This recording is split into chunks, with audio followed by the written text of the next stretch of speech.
Hey, guess you decided you need some more education on some bodywork because you're back to see some more of this happening going on here in the two-car garage, doing a full restoration on a 1968 Firebird. But we're going to get into today some bodyworking.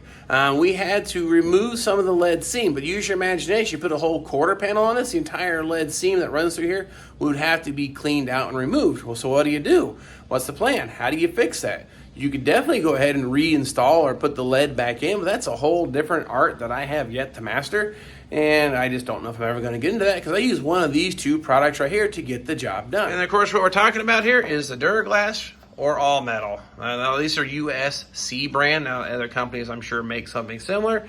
These are just the ones that I've used, and it worked great for me, so I'm probably going to stick to what I know. All metal is a metal reinforced body filler. It's pretty durable. It doesn't shrink, watertight. You can even powder coat over top of this stuff. So say if you got a little slightly pitted up frame, you had media blasted, you can fill in all the pits of this and then have it powder coated. It even says it in the instructions, so you don't have to take my word for it. Read it. And speaking of instructions, it even says you can drill and tap this stuff once it's set up. Not quite sure how that's possible. It's actually saying maximum thickness of 1/8 of an inch. Well, that's the recommendations, and like recommendations are just meant to be broken. You can go a little thicker, and I've had good results. Reason I mention it is Duraglass. This is a fiberglass reinforced body filler, a little heavier duty than normal body filler. So in situations like we see right here, this groove where I had to remove the lead, you're going to need more than 1/8 of an inch to fill that in, to get it all back into shape. So this product is designed for 1/4 inch maximum thickness. So either one in this situation are probably fine, but I'm going to use this one in here on where the seam used to be. That's what I've always used. I know it exceeds 1/8 of an inch, but I've never had any problems with it yet. So this is just my experience. Now, you do your own research, do your own homework, but I'm going to show you how we work this product, the steps to get it to adhere to this, and then we'll go from there. All right, now step one is going to be, like I said, this has already been media blasted and then epoxy primed and all sealed up. Well, I need to break the surface a little bit to give it some kind of bite. Recommendation like 40 to 80 grit sandpaper. I'm going to go with just 80 grit sandpaper. I don't want to get carried away and take too much of my epoxy off, but I need to scuff up the entire area I plan to put filler. Now, of course, obviously it's going to need more here, but I'm going to go ahead and cover up that whole lead seam from the sandblast. So you can see it actually looks a little bit pitted. So I'm going to put a really thin coat across the whole thing to fill in any of those spots or deviations. So first things first, basically just hit the spots here, give it some kind of a rough edge.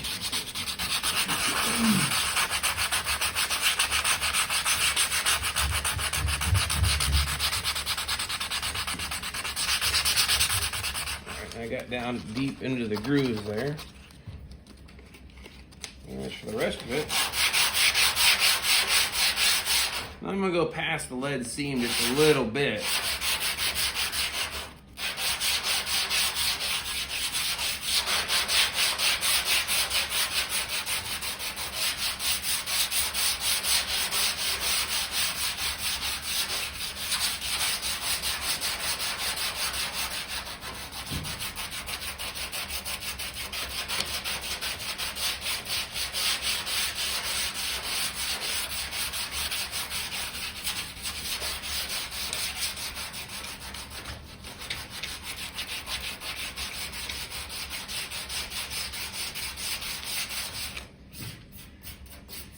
All right, what you can see now, you can see kind of like the primer. I'll get in here a little closer. You can see where I've sanded the primer down some.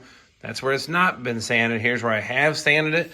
So I didn't really cut through the face of the primer, trying not to the best I can. But we've actually got the paint cut back. The reason we got to open the surface up so this stuff bonds. This epoxy stuff is so good at holding moisture out, but also blocks anything from sticking to it like a top coat. So anytime you have an epoxy primer that's been sitting for more than like 24 hours or whatever it is, you have to scratch or scuff the surface. So speaking of all that, I've got it actually keyed up pretty good. It's going to stick pretty good. But the next step in my process is going to be some of this stuff right here, the old red 3M Scotch-Brite pad. You go ahead and hit it a little further back to open the surfaces up, because when we're done with doing the body work, we're going to come back with another hit of epoxy primer on top of this to seal everything back up. And this stuff is about as simple as going like this here and just kind of go past the areas. And this definitely won't cut through the primer. It's just going to definitely clean up the edges of it and get everything ready to go. So whenever we do some painting or priming, we'll be in good shape. As you can see where I stopped, here's the lead, where I sanded into the primer, and we're going to go past that area there. It didn't take a whole heck of a lot, and we'll get in here real good too to make sure that's good and scuffed up. Because like I said, we got that epoxy primer in there. It's going to resist the body filler from sticking. So I'd say that's probably good enough. So let's get this wiped off and mix up some filler. Okay, I like to use just tack cloths to pull the dirt out of it. These things are really sticky, I guess you could say. I don't like blowing the dust around with compressed air. That's just my thing, I suppose, but there we go. And that gets it really clean. Now we'll do some body filler mixing. Now this all metal stuff, it's just about like, we call it anti-seize. I mean, it even looks like anti-seize kind of. It gets everywhere, so be aware of that. And this stuff isn't cheap either, so only mix what you need. Let's talk about the directions, a golf ball size of this and about 15 drops of this and mix it up. I don't think I'm going to need quite a golf ball size glob, so I'm only maybe about half that. I mean, most of it going to be used here and it's really thin across the whole thing, so we'll get to mixing some of this up here. And I like to recycle my old cereal boxes here, and if we get really bored, we can color by number, it looks like. But it does say use this stuff on a non-porous material because it will soak up some of the resins, but I'm too cheap. This seems to work. I'm not having any troubles with it yet. Again, I'll probably hear all kinds of reports saying don't do it, but again, use your own opinion, use your own judgment. I'm just showing you how I do it. So we're only going to scoop out just a little tiny bit of this stuff and then mix it up.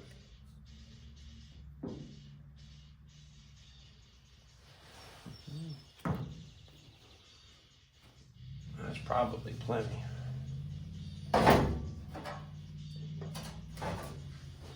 I don't have a very big glob here. It's just a little chunk over there. We've already started doing some color by number. Yeah, that should be plenty. And I like to make a little divot in the middle. And the idea is not to knead the dough and put a bunch of air in it either, though.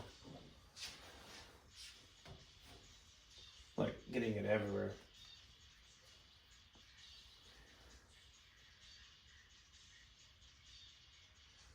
And then just mix thoroughly.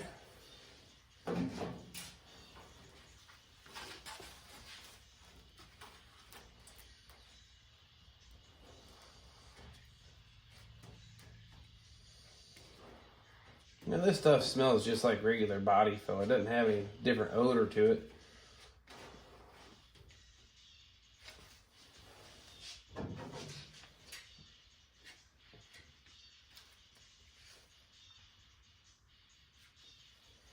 Trying to scrape off as much as possible because, well, again, stuff ain't cheap. Now I'm working it this way to try to keep the air out of it. That's another enemy of your product is get air pockets in it. You get little pinholes in your bodywork and that bleeds back through your top finish. Alright.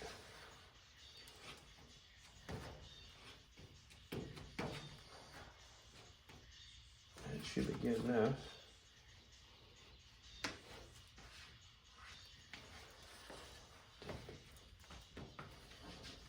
Okay.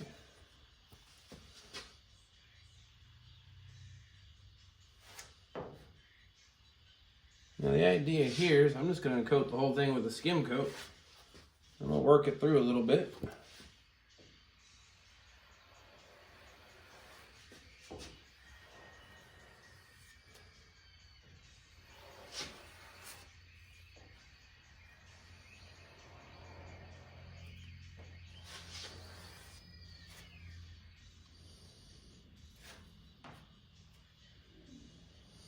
Now I guess when it comes to holding the spreader, now my damage area would be a seam this way. I don't necessarily want to go this way across the area. So I think it would actually kind of follow the divot as I would drag the spreader. So I want to run the spreader, you say, perpendicular to the damaged area or the area you're wanting to fill. Now of course a perfectly round dent wouldn't matter, but we know this is kind of a line. So I'm going to run it this way, perpendicular, in the hopes of using the spreader to do a lot of the work for me so I have so much sanding to do. Because I don't like working any harder than I have to.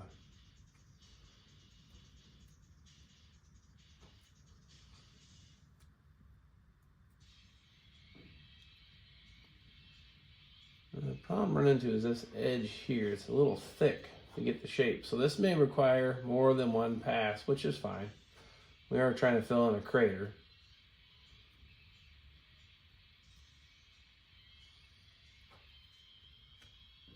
All right.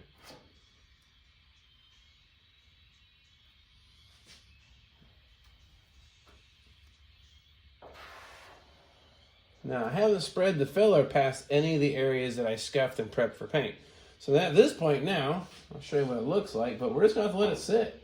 Let it do its thing. Let it work its magic. Let it cure. It's a chemical reaction, so it just takes time. Heat would definitely expedite it, but it's only about 70 degrees here in the garage. I got the heat on, but so it shouldn't take too long to dry up and set off here for us. And then we'll go ahead and start doing some sanding.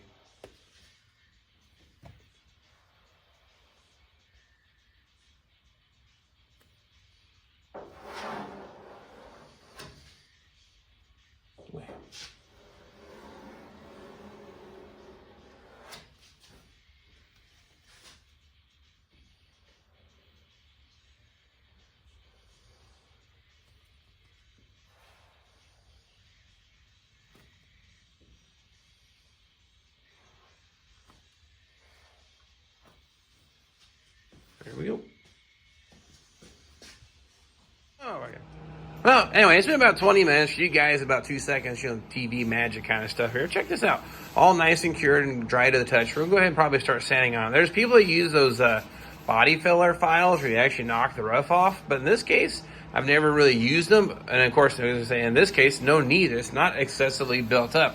It's really close to the right shape right now because this stuff, like I said, isn't cheap. But the other thing I like to do, whatever's left over, leave a little thin coat here, and check this out. It makes your spreader nice and clean, so that's something I've always done when I'm done. I kind of slap it down, a little side note to save money on spreaders. But now the next thing is, how are we going to start sanding this thing? Now we're going ahead and get all like this. Here's obviously a high spot. You can see that through the camera, and of course feel it. You're going to use your hands a whole lot to give you feedback on what it's going to look like. And that's one of those trained things or experience, but I got a few tips to help you out and develop that. But what we're going to get into here first off, I think this is actually pretty close and pretty smooth. I may go over it lightly with 80 grit just to make sure there isn't any kind of crazy spots in it. Then we're going to go with maybe 180 and see what it looks like. All right, well, here we go. I have this here. It comes in a roll. This is 80 grit. I use the heck out of this sticky back stuff. You can find it on the interweb, relatively inexpensive. It's not necessarily a brand name, but I think it's Sun Gold or something like that. But whatever, it works good. This is 80 grit. There's a medium density block, so it has some pliability.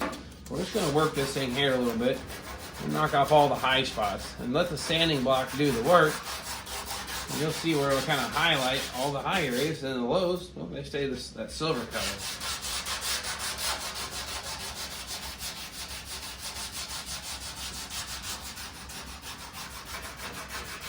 Now what I'm doing here, of course, I'm not putting the sanding block on its edge, not doing this. I don't want to gouge it. I want to leave the sanding block as flat or level to the surface as possible. Even though this is radius this way, we're curving this way and this way. It's kind of a ball almost in a shape. But you want to let the sanding block do the work so you don't gouge it out. And you only want to take off the high spots. So light fingertip pressure, let it glide across, and just keep working it. And eventually it'll file down all the high spots and you'll get it where there's no edge at all on it. Right now I can still feel an edge on this. That's where the edge of the filler was at. No big deal, same thing. Let it kind of glide across it. Knock that edge right off that thing. I hope that comes out in the camera, but I guess we'll see during editing. So doing this stuff, I know how my technique works, but I'm trying to get it on camera for you. Of course, if there's anything you want to see, or, hey John, can you show me a little more? Let me know while we're doing this process. I got plenty of body work to do on this car. It's only one small part. I'm also a firm believer, and I've seen some people that literally coat the entire car with a skim coat of body filler and then sand the car straight. Popular technique. I don't do it. But I'll show you how I get the car straight and it still looks good without doing that.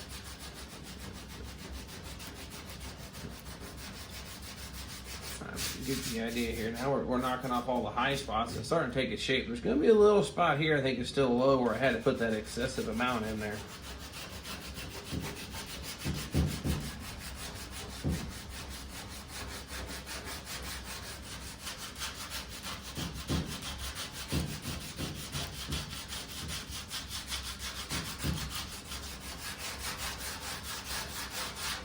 And of course, same idea with the sanding block. I know the groove is kind of this way, so I'm not going to use a sanding block maybe this way because I may cut the groove out. So I'm going to leave it the same thing, perpendicular to the damaged area, and then work it at like 45-degree angles back and forth. I don't just keep going straight. You may not get the thing leveled off right. You may have a dip in it. So cut about this way, perpendicular to the damage, 45, 45, and then keep working it until you get the right shape.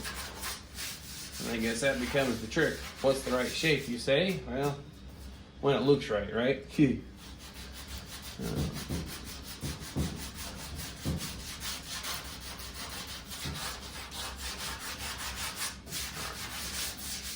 I've got a spot right there that's just not coming out. Other than that, looking pretty good.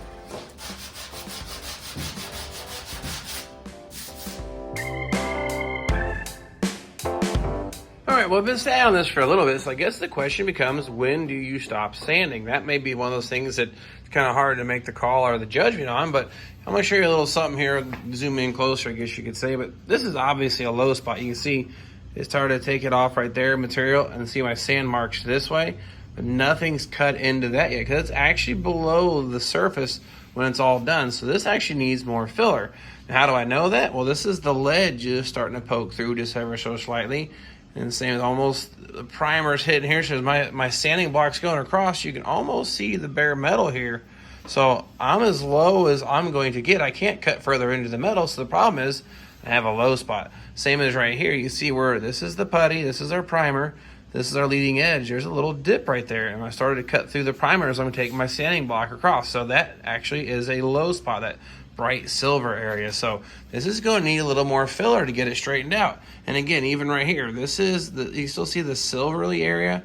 That's the low spot in that body filler. That all metal stuff has kind of an aluminum look finish.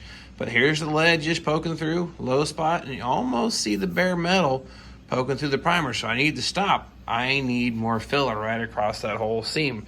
Just above the lead and below the lead, there's actually an area that's still low. You can see this shining right here. So that tells me that I need a skim coat of filler to come across and just go over top of this. Now, the all metal's done a great job. This feels really good. But if I wasn't using a block, I'd have some ripples on the side of this car. It didn't look that bad. Didn't necessarily feel bad. It's actually feeling pretty good right now, but we need to put a really thin coat. We're gonna go and call this more of it's a glaze coat. It's like a finishing putty, super kind of runny. It lays on really easily and super slick. You can actually, sometimes it says it's brushable. You can actually brush it on. I never tried that, but we're gonna mix up just enough to kind of put just a skim coat on all of this here, hoping it'll take care of this. It might be asking a whole lot for that, but the rest of this should work out really good with a coat of this. All right, well, this stuff isn't much different. We're going to use a cream hardener instead of the liquid hardener. About a glob on here, about, size of a golf ball maybe this time. Or probably not even that big.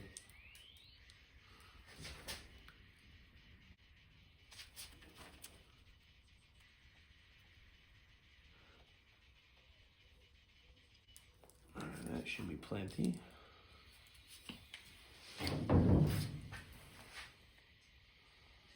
And just follow the mixing instructions, whatever you have, whatever brand you get. They're all pretty similar. Same idea. Mix it up, but then work the air bubbles out of it. Don't try to work air into it. That's kind of a trick, but get this all mixed thoroughly. Then we'll put a coat of this on there and let that cure.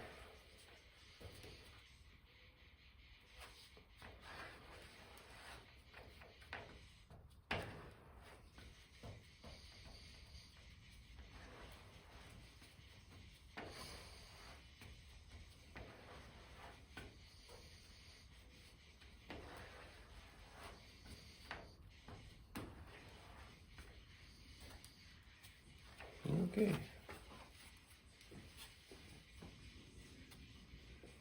Now I've got a wider spreader this time around than last. Same idea, trying to get the cover nice and even. Now this stuff will sand a whole lot easier than the other all metal filler. So hopefully it goes a little quicker here. And the other thing kind of crazy, this car is going to get a vinyl top put back on it. I probably could have stopped where it was at and it would have been just fine, but you guys don't learn nothing that way.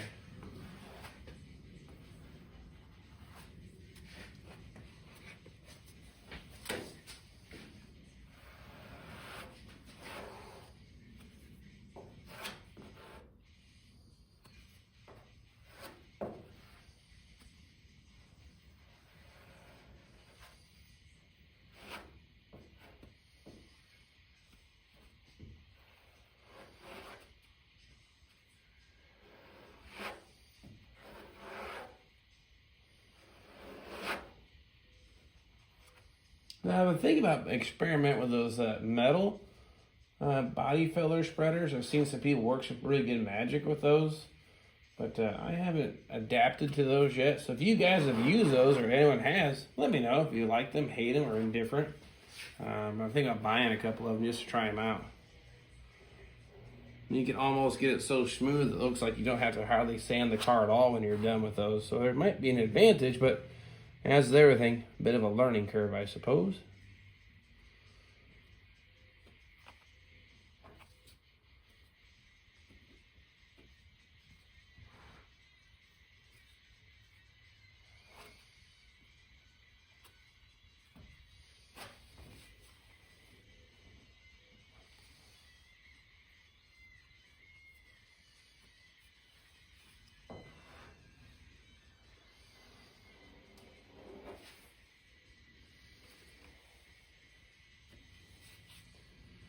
Alright, that's just about do it.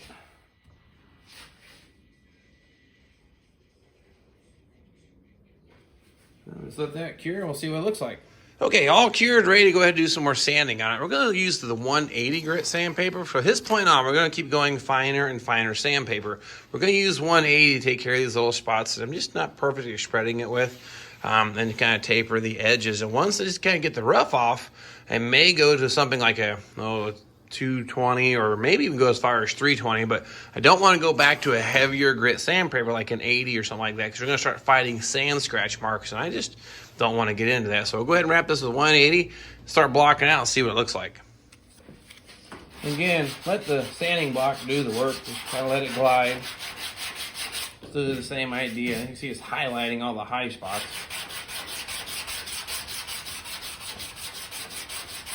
Now I'm letting this thing go around the radius here of the body. Just let it glide all the way to the edge.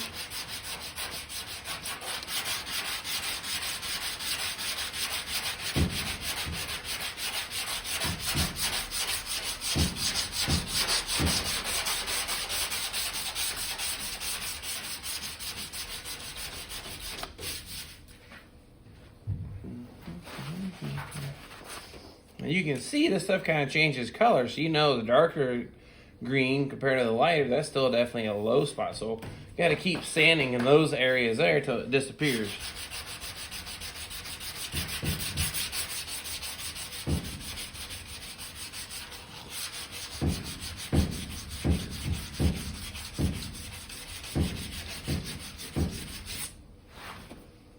I'll get you in here and take a look, see how much progress we've got so far. Okay. I've only been sanding for just a few seconds, literally, and you can already see how this is all starting to lay out pretty smooth. Low spot, low spot, low spot. So it changes colors, but we're not seeing the line like here through the lead anymore. So I'm going to keep working on it, but eventually it's all going to look the same color. And when it gets to the edge, it should be a nice transition from gray to the light green. So I'll keep working on it here, and I'll come back and check on it. Still doing the 45 degree or 45 degree, or I guess you say 90 to the actual area here. Getting really close. Getting all the spots out of it. I think I'm going to go as far as change up now to a 320. I think we're about done.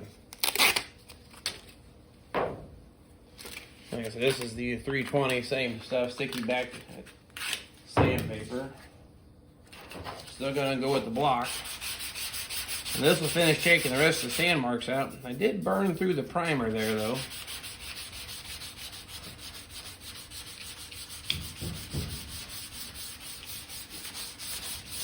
And so then your sandpaper clogs up. Stuff's not cheap, so I try to use as long as I can. just about do it. And there's a trick to feeling a surface on the panel to determine if it needs more work or not. And that kind of comes with, I guess, experience and time, but you'll feel a deviation or change in height if there's a problem. And some people have said, this might be a little thick, but you can put a rag down and it increases the sensitivity of the change of height or because uneven or areas that still need some more work. So if you can't really feel it this way, try it with a rag or real thin, probably a little thinner than this one, rag.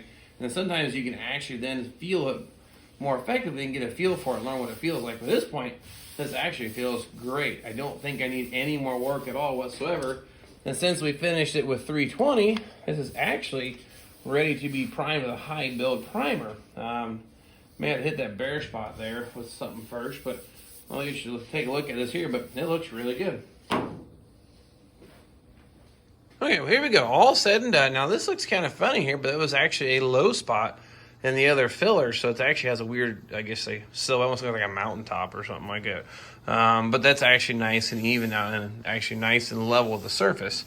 Again, running your hand across it and feeling it, that takes a little bit of time to learn, but using that block and going across the whole area and keeping it flat keeps all the waves or deviations out of this. This is actually ready now to be high build primered and then blocked. So this is actually, I would say, done. That went pretty quick. So just imagine you had that whole lead seam instead of just that small section we had here.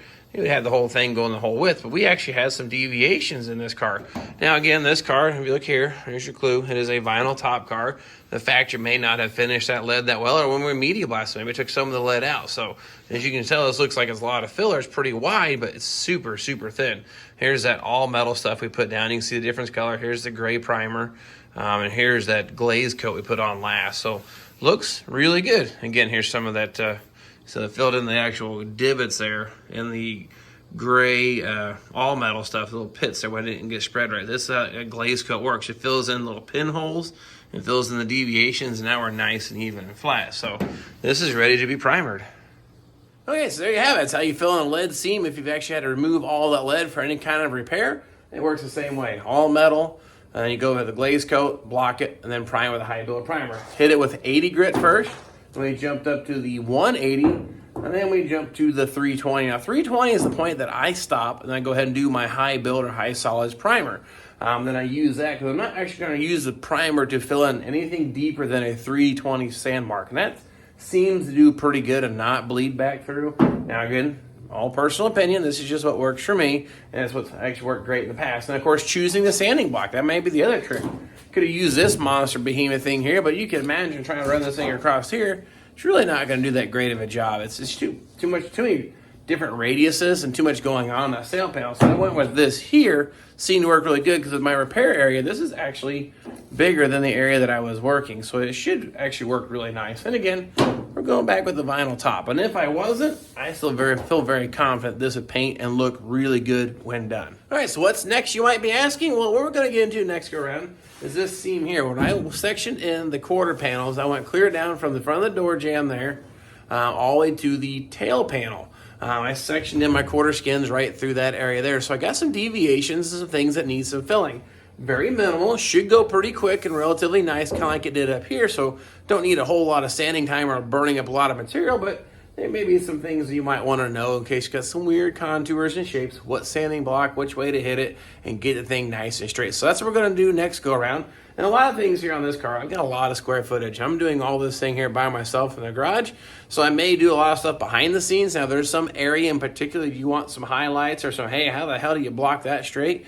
Let me know in the comments down here just below just the same. And, of course, last week I asked you guys to help me out by sharing some of these videos on Facebook. I'll tell you what, had a fantastic week. One of the best week in growth as for subscribers and views. So I know quite a few of you shared it, and I definitely appreciate it. It did make a difference. So thank you again. And I'll keep plugging away on this car. And whatever I decide to do after this, I guess we'll keep you informed. But definitely grab the camera, and we'll see you guys then.